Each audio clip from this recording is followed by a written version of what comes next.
What up, bros? How we doing? How we doing? How we doing? Here we are. Let me see. Let me sync my sound. Bam. Here we go. Another week, another episode. How are we doing? This is episode 75, I believe. Let me look into this before I fuck up on my thing. Hold up. Yes. Perfect. Alrighty. Yeah, so sorry I wasn't able to get a episode out on Wednesday or Thursday. I was just really busy. Same as Friday. I've just been really tired. Just having to do like more shit around the house and stuff. So sorry about that. Getting you a episode today, Sunday episode. Let me see. I'm watching my dog. She's laying right there. Let me show you real quick. She's right there. Look. And Max is over there. He's like sitting on top of the couch. But yeah, I hope you guys are doing good. Let me see. Alrighty. But yeah, hope you guys do having a good weekend. Let me see, it's Sunday, May 17th, 1 o'clock. I think I'm gonna stick to a Sunday schedule just because I don't know, during the middle of the week it's kind of hard. Um hard for me to stream now just because I have like a lot more going on. Like there's more stuff for like around the house and paperwork and whatnot. And I'm usually like really tired by the time I fucking want to stream, which usually sucks. That's what gets in the way. And I hate coming on here like yawning and whatnot. Um, but that's not here nor there. Hope you guys are having a good one. Having a good weekend. Let me see a recap of what I did over the course of the week. It's gonna start with last night, the fucking UFC event, the title of the event of today's episode. Let me see. Let's go start the prelims. This is actually a pretty good card overall. Um, on paper, it was bad, which was why they went up against Netflix. The Netflix event went up against UFC this weekend. Because on paper, this wasn't a good event. But as it started, it was actually pretty good. I can't put like videos of this shit because then they'll flag my ass. But I'll put pictures up in a moment. So Cagliari subbed Bannon. Figured that would have happened. I probably should have picked her. Garul won a decision. I didn't watch the first two fights. I was busy around 2 o'clock. She's just saying, just been more busy, but still gonna have time for the stream. Then so I said Garul won a decision. So then our Delayan won in a sub. She won in a pretty crazy sub. Pretty much she had Viana. She's on top of Viana, and Viana's knee just popped. I forgot the term of it, but let me see if I pull it up. I'm scared of pulling it up because then What's Their Nuts will flag me. But let me see what I would do here.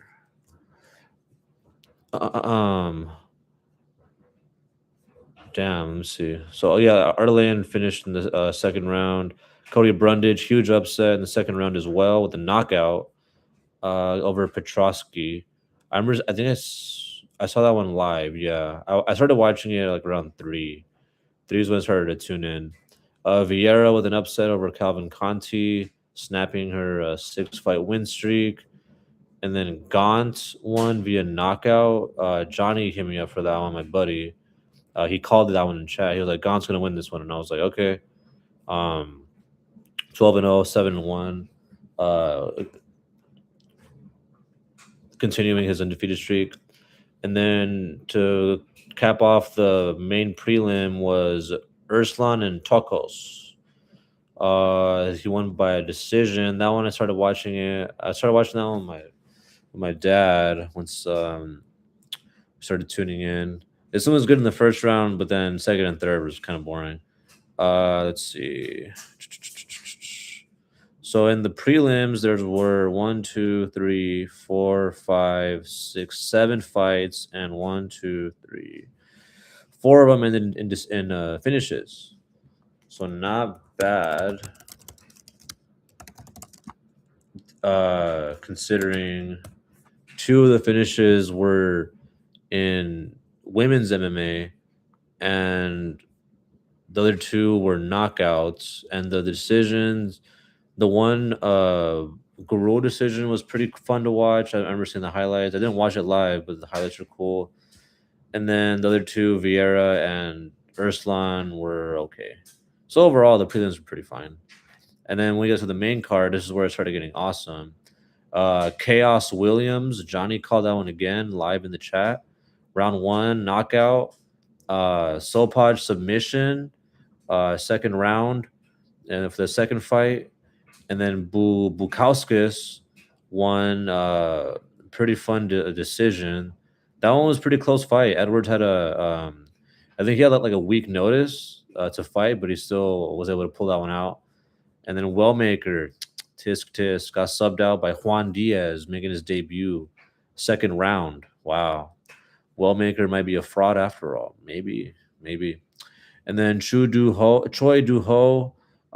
second round knockout, fantastic fight in the featherweight division. Let me see, one, two, three, four out of the six fights here. Well, one, two, yeah, four out of the six in the main card were finishes. So 8 out of the 13 fights were finishes. Fantastic, more than half. The Arnold Allen fight against Costa was competitive, even though Allen won. I think 4-1 in my opinion.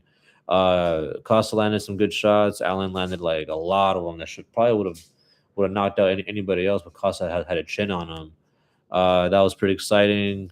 I think the most exciting fight to watch on this one was probably Choi and the Chaos knockout was pretty cool. Same with the Gaunt knockout and Brundage. Those are all pretty fun finishes there. So yeah, overall, I would say the card, considering 8 finishes, 2 of them were women's. After the prelims, there was no women's fights, and like I mentioned, 4 out of the 6 were finishes in the main card, and 2 pretty good decisions. I would say it's a solid B plus card. The lack of it just being no names, there wasn't that big of a name on it, but uh, B plus card overall. I liked it. Very, very good. Uh, I think next week is Song Yadong against Figgy. That'll be another fun one. I think it's going to be again at the Apex. Yeah. So for the next few ones, we're going to be over at the Apex. Damn, that's a pretty good one going next week. Looking at Sumer Daji, Perez, Muslim Salikov, Cameron, Kaya Sakara. Okay. This is going to be a test for him. Pavlovich and Teixeira, Zhang Mingyang and Alonso. Well, oh, okay. It's at 4 a.m. That makes sense. This is going to be, I think, in China or overseas. Yeah, it's going to be overseas. But we'll look at that at another time. Let's see the Netflix Rousey card. Here we go. I want to see the full card.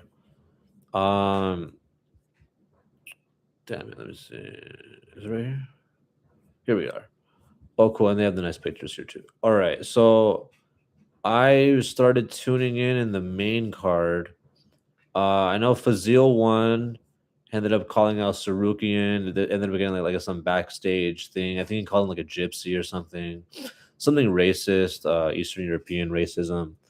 Moraes, I believe, won, yes, via choke, round 3. Oh wow, landed just one more second. Fantastic there. Jason Jackson, fantastic win, knockout, 22 seconds. It's crazy, round 1.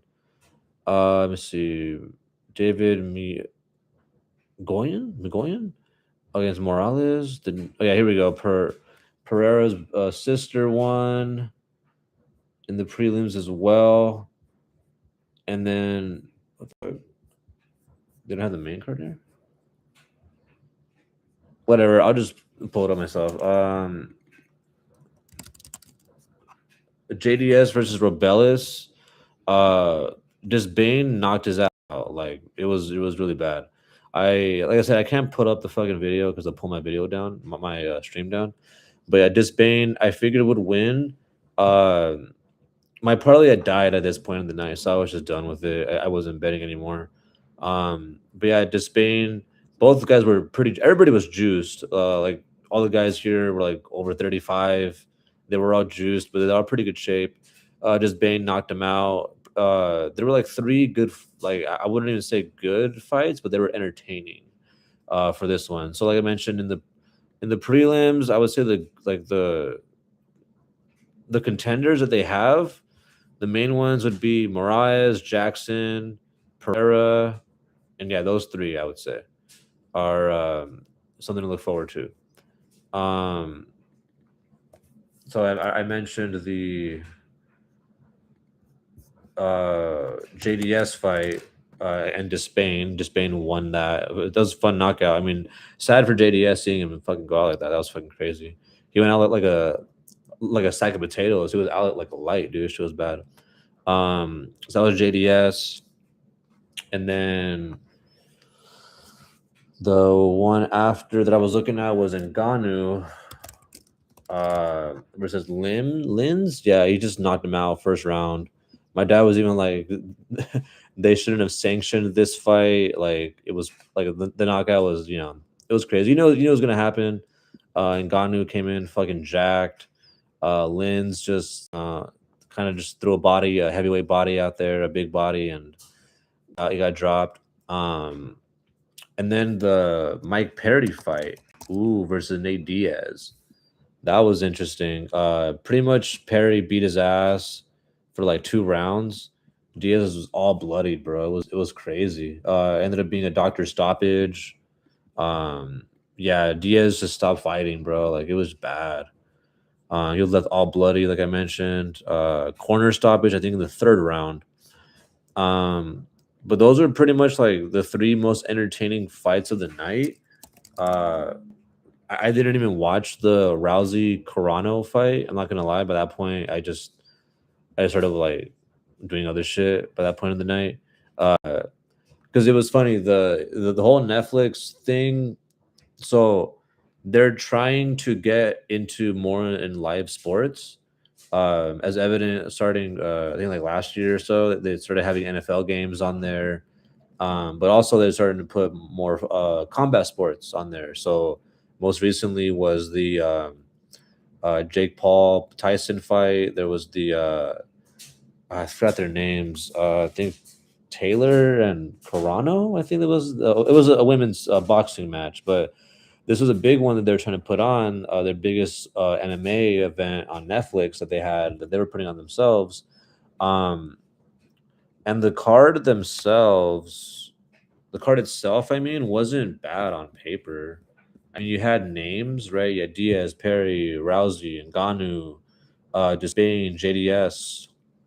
Mokaev wasn't able to make it because of visas. Pereira's sister, like there were names on it. You know what I mean? But ultimately, I don't see this being sustainable. Um, the show overall was entertaining, but overall, I'd give it like a. It was entertaining, but not competitive. Yeah, and that's what you need in these sort of events, these MMA events. Because don't get me wrong, like I'll watch Ngannou knock a fucker out. I'll watch Mike Perry beat up on an unk. I'll watch Disbane get a crazy knock. Like I'll watch the freak show. I'll watch the circus, but especially because it's on Netflix and it's like, all right, I just gotta press the red button on my TV and tune in.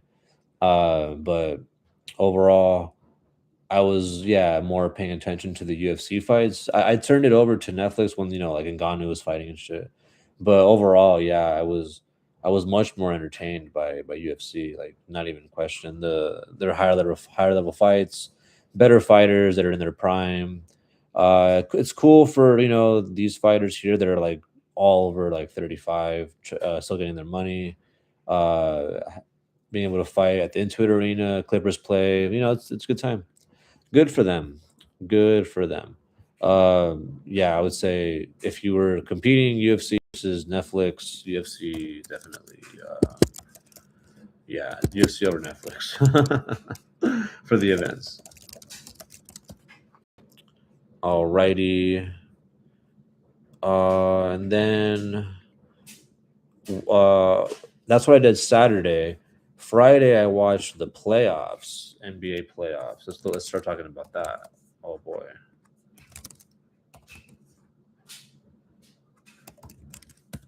Let me see. Yeah, so tonight we have the Cavs and Pistons. I was watching. I think the Pistons game was on Friday. Yeah, because it would be two games. So I knew the Pistons were going to win in Cleveland on Friday. I think they made a game out of it in the end, but yeah, the oh no, that was a blowout. Yeah, yeah, that game was the blowout. Um, the Cavs forced overtime, which the Pistons should have won that one too. Like, in all honesty, the Pistons should have won the series by now.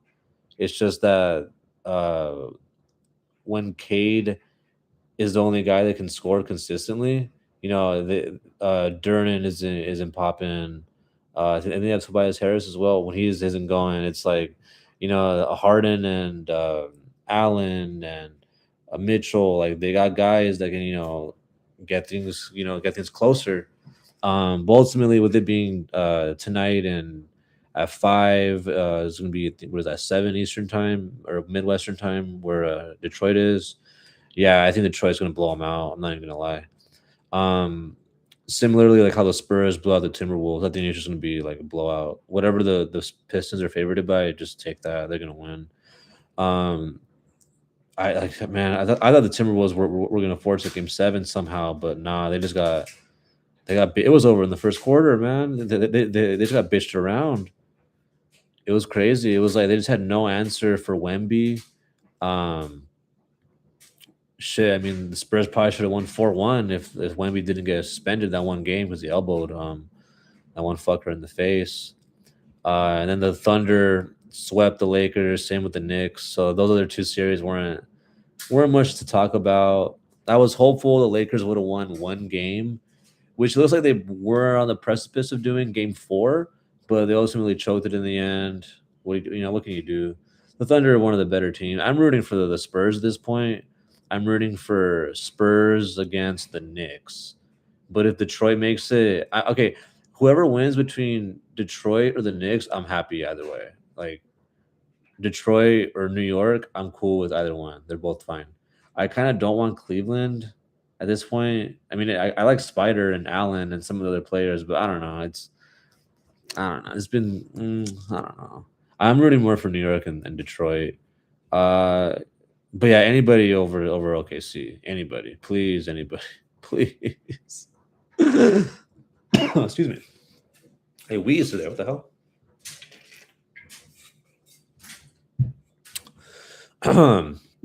But yeah, I'm gonna, like I mentioned, I got the Pistons tonight. As far as the Spurs Thunder go, that series should go 6 or 7 games. I'm rooting for the Spurs, so that means the Thunder are probably gonna make it. So yeah, and then on the East, since I'm rooting for the Pistons, I mean, yes, I'm rooting for the Pistons. That means no. I'm rooting for the Knicks. That means the Pistons are probably gonna make it. So submit now your OKC versus Pistons tickets for the finals. If it was up to me though, it would be Spurs versus Knicks. Hopefully, that's what I would pick. Spurs Knicks. Spurs Knicks. Game 1 for the Spurs and Thunder starts tomorrow at 5:30.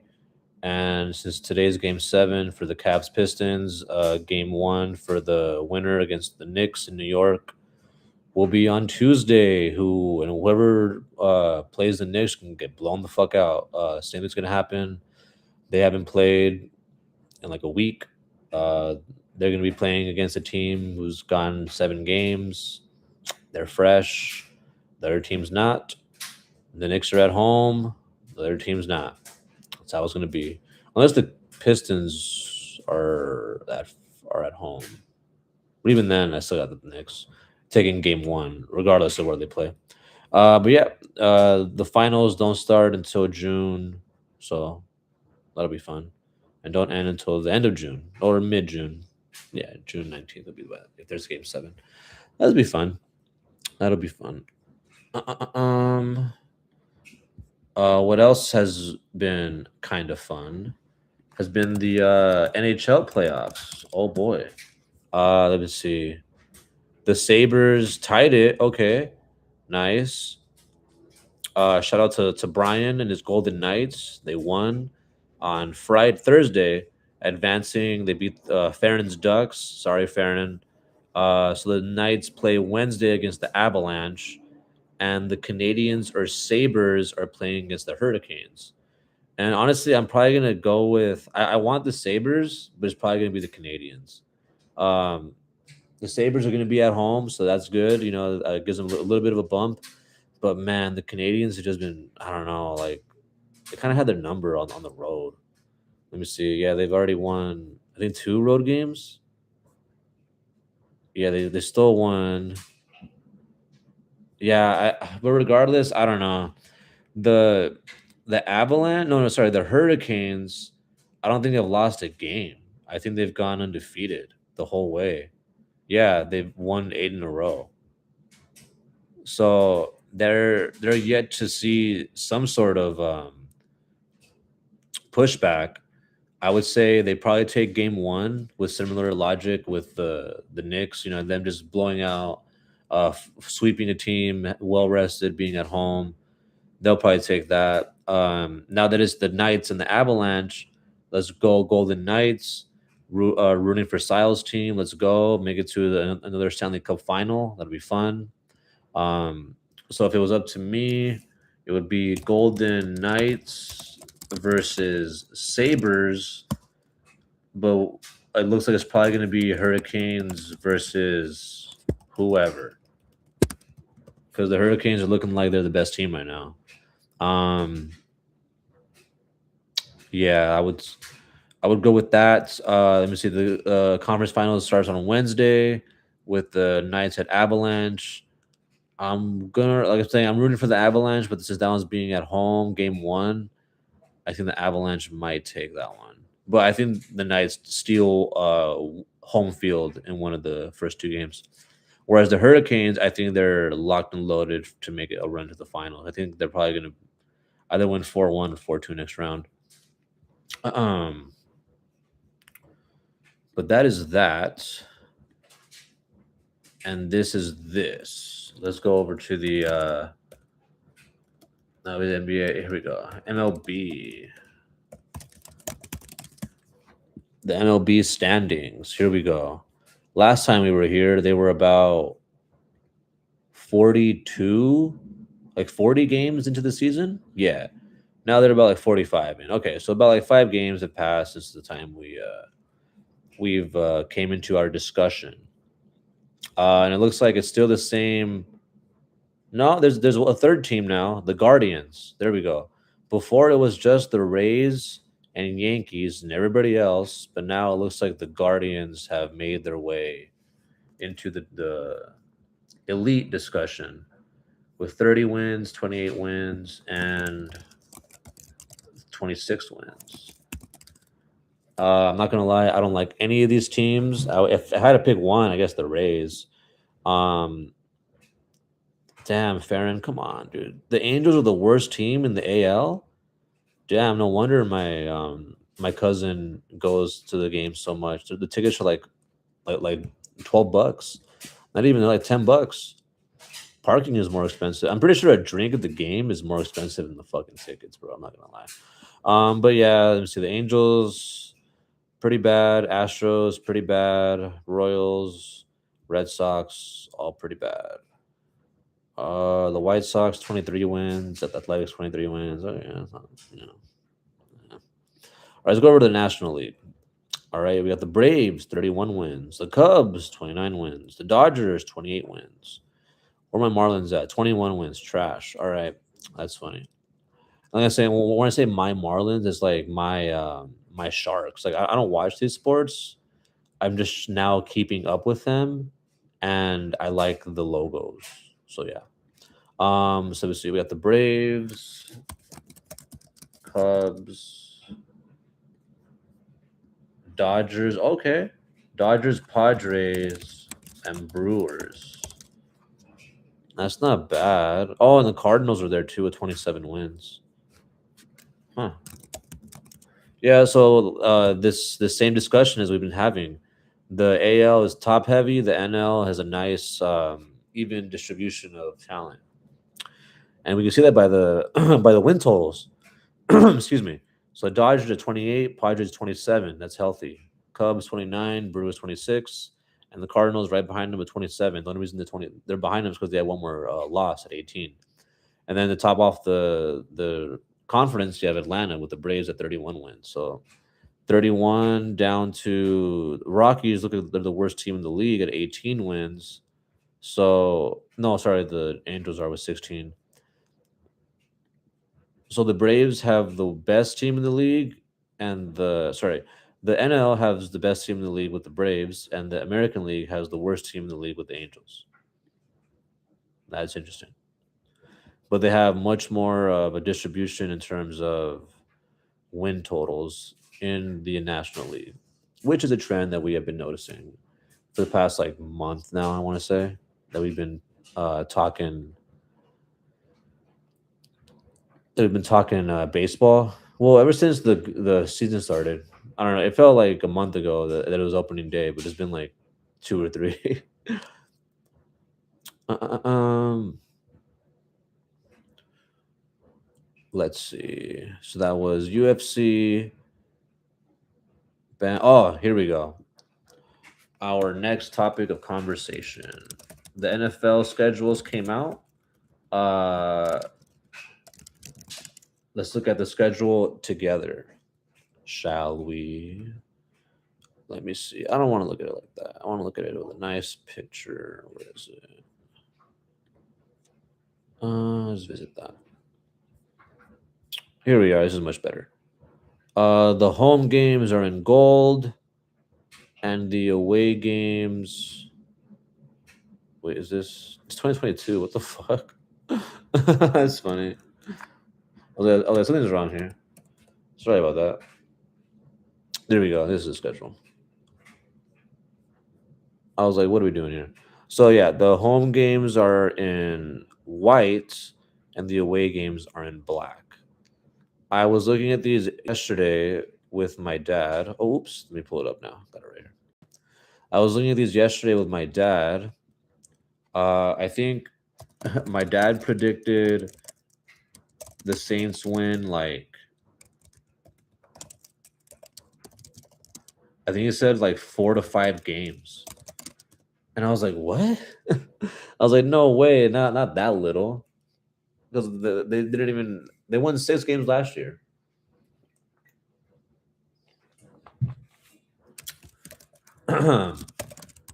So and then he and I were even saying like all these are like the way we're talking is like it's all like depending on injuries, right? It's all barring injury because all it depends. The teams are all hurt. There's always an injury at the end. It's always timing and it's momentum. It's a lot of things, a lot of things. But on paper, let's have the discussion. And as a Rams fan, and I think he predicted the Rams would have like 5 losses, and he predicted the Saints would have 5 wins. So I was like, what the fuck? Don't get me wrong, the Rams are a better team than the Saints, but I just think now with all the acquisitions that the Saints got, um, another year with this coaching staff, another year with the offense, um, the defense we're gonna take some look at, but I definitely see the offense scoring points. So let's take a look at this together. All right. Week 1 at Detroit. L. Um, I think Detroit is slowly getting worse, but since it's early in the season, they're going to be for the most part, I would assume, healthy at home. I think this game's gonna be take the over, a shootout probably. Um, yeah, I just think early on with Gibbs, Amon Ra, and the whole crew, I just think they're gonna be too much for the Saints to overcome, especially being at home. Same thing, week two uh, at Baltimore. The Saints have really, really bad history with running quarterbacks. Yeah, they always gash the defense. Lamar being there, Henry early in the season. They do have a new coaching staff, so that is going to be interesting to see what they do there. Their defense isn't what it used to be either, but the fact that it's a road game, back to back road games against two pretty much when healthy playoff teams in the Ravens and Lions. But I like that we're getting this this challenge early on in the season, especially on the road, because then it makes a game like week three against the Raiders at home opener.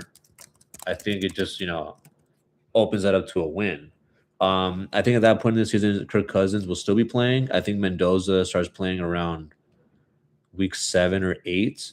By that point, I think Cousins will get hurt, will be playing injured, and there will be rumblings from the fans. So like, hey, it's time. He's had 2 months of the season to prepare. I'm talking about Mendoza, as well as the off season, preseason, for preparation, and just see what they got. We'll see what the kids got. Um, then week four, Monday Night Football. This is going to be tough, man. At home against the Falcons. I saw a stat. I don't think that the Saints have beaten the Falcons in like 2 years. So I hope they can beat them this time, man. Week four, uh, rivalry game, Monday Night Football versus the Falcons. I'm gonna say their quarterback situation was holding them back, but they have talent across the board and on their offense. Their defense has lost some players, so this is why I'm gonna edge this one, leaning the Saints at home. Week five, however, this is going to be one of those turning point games of the season, and what I mean by that is depending uh, on the ending of this game, on what happens, we're either going to be playoff team or not playoff team. You know what I'm saying? It's like we're at a crossroads here, and a win here, week five at home against the Vikings. I mean, okay, as much shit as I talk about Kyler Murray, and you guys have heard me talk about it, he's really good the first like 6 or 7 weeks of the season, always before it gets cold. And considering this game's going to be indoors and they don't got nobody in the Saints that can cover Justin Jefferson, it just is what it is. Their offense is good. Their defense always plays hard, and the Saints always fucking like. I mean, don't get me wrong. Is there was like that one game with Kamara and the fucking where he went off on Christmas, but yeah, I think week five versus the Vikings, I think sadly they're gonna lose. Um, I think it's gonna be too much from their offense. I mean, I mentioned Jefferson, I didn't even mention Addison, Hawkinson, their run game, the way Kyler can extend the plays, run the way he can run the ball. And like I mentioned, the Saints' defense, they haven't really. I don't see the much of the improvements. I've seen some. I haven't seen that many acquisitions at a unit that don't. I mean, they did pretty well the second half of the season, but first half wasn't that good. I think the Vikings game potential shootout potential, but I think the Vikings take it ultimately. Week six at the Giants. Yeah, it's gonna be another tough one. Road game, new coaching staff and Harbaugh. They have some more acquisitions. I think this is going to be a close game, probably low scoring, because dude, like Dart was going off on the Saints last year. It was until he started committing turnovers, but up until that point, it looked like the Giants were going to dog walk the Saints. So that's why I think this is going to be a lot closer. But man,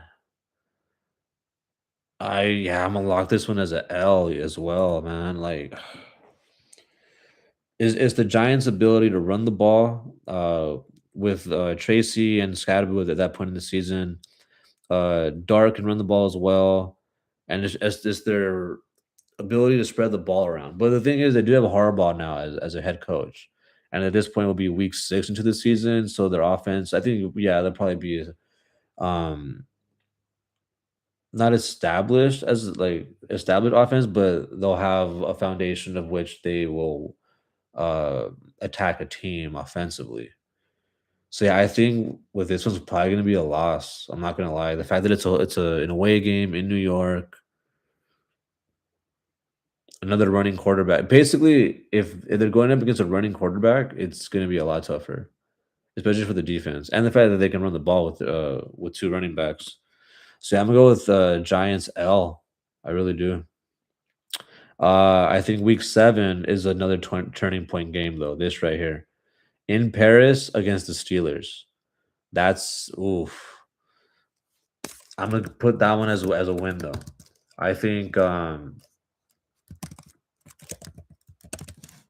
the fact that the league wants them pretty much the way the league is using the Jaguars to expand the game into London is the same way that they're using the Saints to expand the game into France. Well, I should have used England into France. So I think with the Saints being there, have it's going to be kind of like a well, it's going to be an international game. So it's going to be flooded with a bunch of random fucking jerseys, but I think it's going to be like almost like a pseudo Saints home game.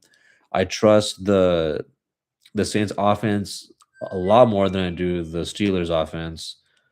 And given the Steelers defense, they're good, but they haven't been elite lately. I think the Saints, this is where they start rolling back into the winning category because they're gonna have a bye week, week 8, week 9 at home against the Browns. Carousel at quarterback, great defense.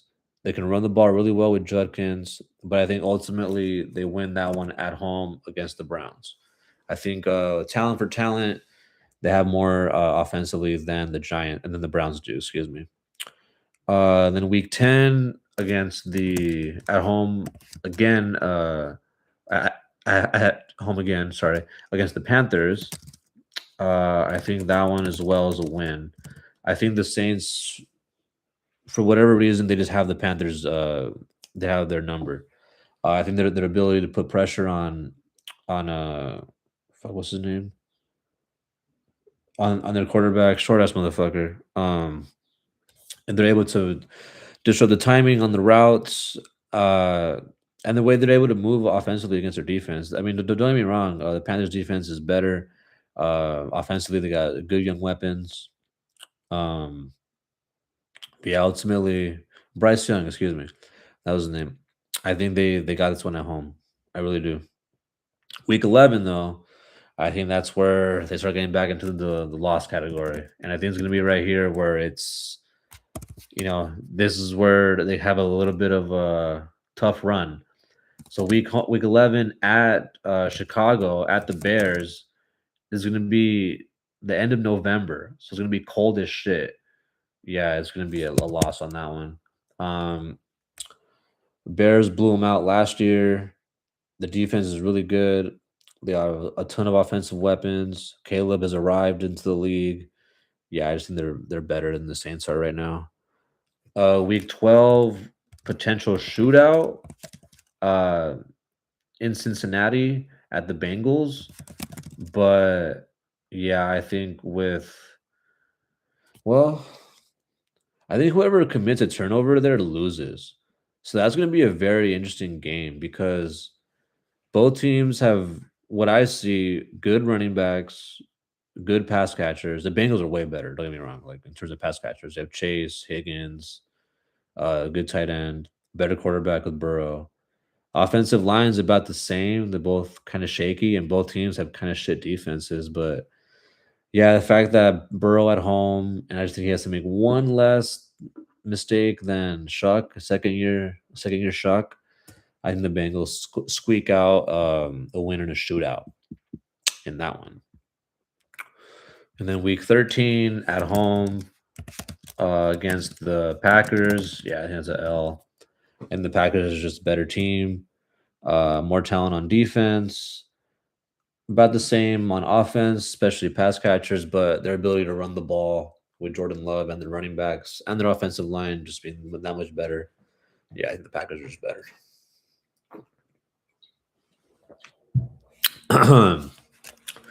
Then we got last 5 games of the season, and up until now, this will be the turning point of the season. This last stretch will determine whether or not they will be a playoff team or not.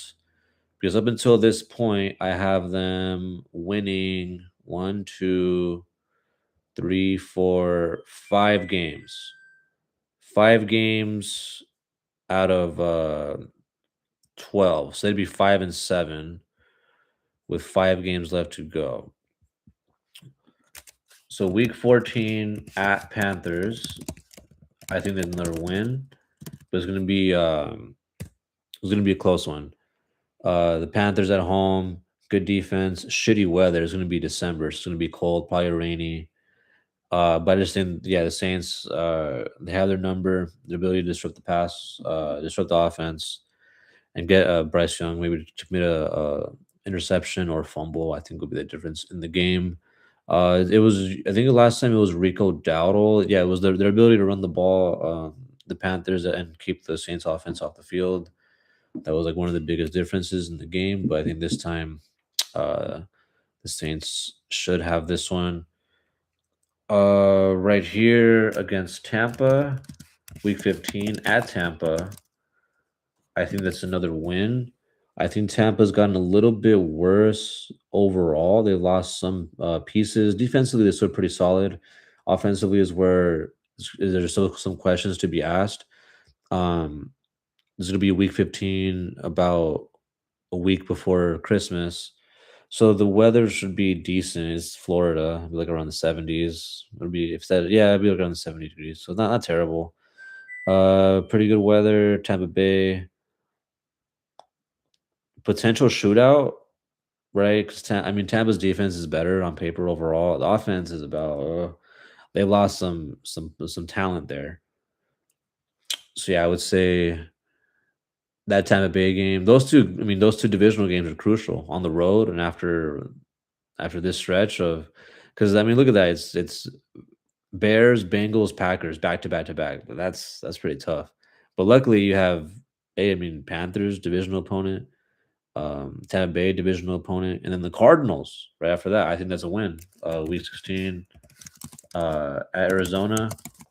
I got that as a win. I think Arizona is a bit of a rebuilding team right now. They got a stud in Jeremiah Love, pretty decent receiver Marvin Harrison, but I mean they had a placeholder at quarterback with Jacoby Brissett. He's not bad, he's definitely a worthy starter in the league. I've seen him make some good plays, but I think that deep into the season, week 16, I think the Cardinals are going to be looking at draft positioning at that point. But hey, they might be a surprise this year. They were a pretty high pick, but I don't know. I just don't see that many acquisitions made by Arizona to justify them being like that much more formidable than this. I'm not saying the Saints are like going to be world beaters or anything, but I think the Saints are in a position to at least compete for the division, whereas I don't think the Cardinals are there yet. Then week 17 uh, at Atlanta. Okay, so this is where I feel like the season will be on the line. These last 2 weeks of the season. I think whoever wins these last two here yeah, they should take it. So at Atlanta, the fact that the Saints haven't beaten them the last 2 years, and I do think the Saints are going to beat them this year on Monday Night Football. Yeah, because let me confirm that. Let me see. Saints versus Falcons history. Yeah, because I don't think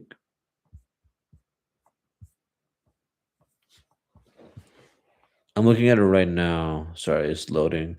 Because I know the last 2 years, I mean, sorry, last year they didn't beat them, the Saints, and I want to say the year before they didn't beat them either. I just really want to find. Here we go. Stat Muse is good. Here we go.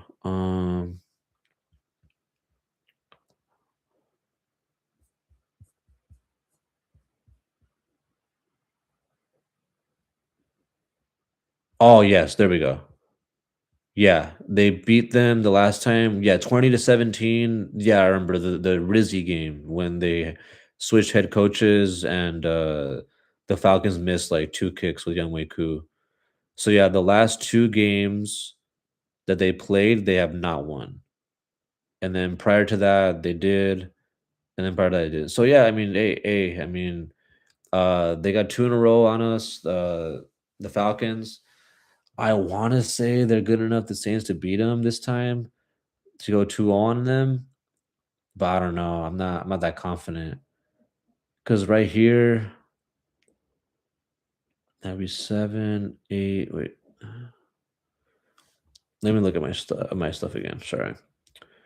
So it'd be 1, 2, 3, 4, 5, 6, 7, 8. Yeah, so week 17 at Atlanta and week 18 at Tampa Bay. And I think they go 1-1 there, which overall would put them at, I believe, 9 wins. But 10 wins is definitely within reach.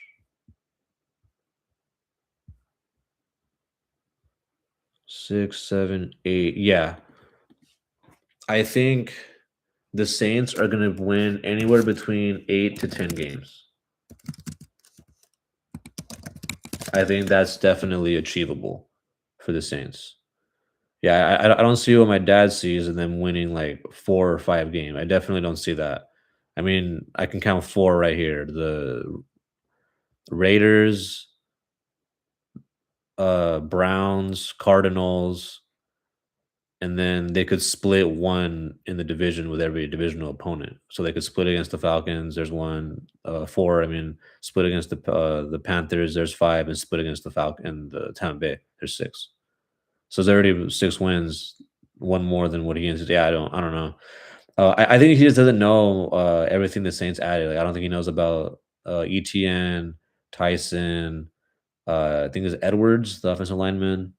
Uh, I don't think he really even saw Shuck last year either. So I think the Saints could put a lot of teams on surprise.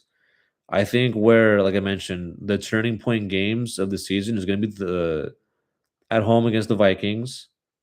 Um, well, okay, let me start with Monday Night Football is their one and only primetime game. It's going to be at home, divisional opponent. I They should get that one. If they don't, I'm gonna be really, really like kind of bummed for the season because it's like I think those two games are like gonna dictate the trend of where the Saints are gonna go week 4 and 5 because those are key games right there, divisional matchup and a team that pretty much lately has been a thorn at our side, the Vikings, and then after that the Giants, who are they're kind of an ascending team right now as well. They have a good young core, new coaching staff, followed by the Steelers. It's technically a primetime game, but it's international, so it'll be like what, like on a 6 a.m., 4 a.m. I don't fucking know. It's gonna be on. I'll be drinking coffee by the time the game starts. But yeah, I think those two specifically, um, yeah, I'll change it to the Vikings. The Monday night game and the Paris game. Those are going to be like two like yo, like all our eyes are on us. Can we compete? Can we get the job done? Please, please say yes. Please do. Because followed by that run with at Chicago, at Cincinnati, at home against the Packers. That's tough, man. You got two playoff teams and a Super Bowl quarterback. You know, he was in the Super Bowl. You know, Joe Burrow. So uh, it's it's definitely fair. I would say this season, this it's fair because it's like you start off pretty difficult, have a little bit of a soft in the middle, a difficult run. So you have there's 4 quarters, right? The season's big on the 4 quarters. The season starts off pretty strong, pretty pretty hard. Softens up at second quarter. Third quarter gets pretty hard, and look at that last 5 run of games: Panthers, Tampa Bay, Cardinals, Falcons, Tampa Bay, all winnable, all winnable. So week 14 will definitely dictate the last run of the season. Same with week 5 and week 7. I think those are the 3 key weeks. Week let's go week 4, maybe 5. Week 7. No, let's go week 4. Yeah. 7 and 14. Those are the 3 key weeks for the Saints, in my opinion. Where if they don't get wins there, I don't think they're gonna make the playoffs. I just don't. I don't if they don't beat the Falcons on the road, the Steelers in Paris, or the Panthers at home, I don't see it happening. I just don't. Well, more so leaning Tampa Bay, just because they played them twice, and that last game is still at Tampa Bay, so there's still a chance there. Yeah, I'm gonna lean more week 4, week 15. I'll change it to 15. Yeah, week 4 or 5 and week 14 to 15. Those are like the two, like the most important. The Steelers game is important in terms of how they're gonna go into the bye week and come out against lesser competition, especially after an international game. So it'll be tough. I got them, 8 to 10 games, 8 and 9, 9 and 8, or 10 and 7. It's not bad considering they won 6 games last year. It's an improvement for a second-year head coach in Kellen Moore. But all right, bros, I'm gonna have to probably end it there. I really appreciate y'all coming by and joining me on the stream. I gotta go finish some laundry and whatnot. So I'll catch you guys next week, probably around the same time. I like this time around 1 on Sundays. It usually works for me. It's when I have most amount of free time. That's when I'm waiting for like my laundry to finish and shit. And I'm like, have some uh, downtime while I'm waiting for my other stuff to do around the house. So thank you guys so much again. I really appreciate it. Thanks for coming by. And catch you guys on the next episode on the Everybody and the Mom podcast, the podcast that everybody and the mom is fucking listening to. I'll catch you guys next time. Peace.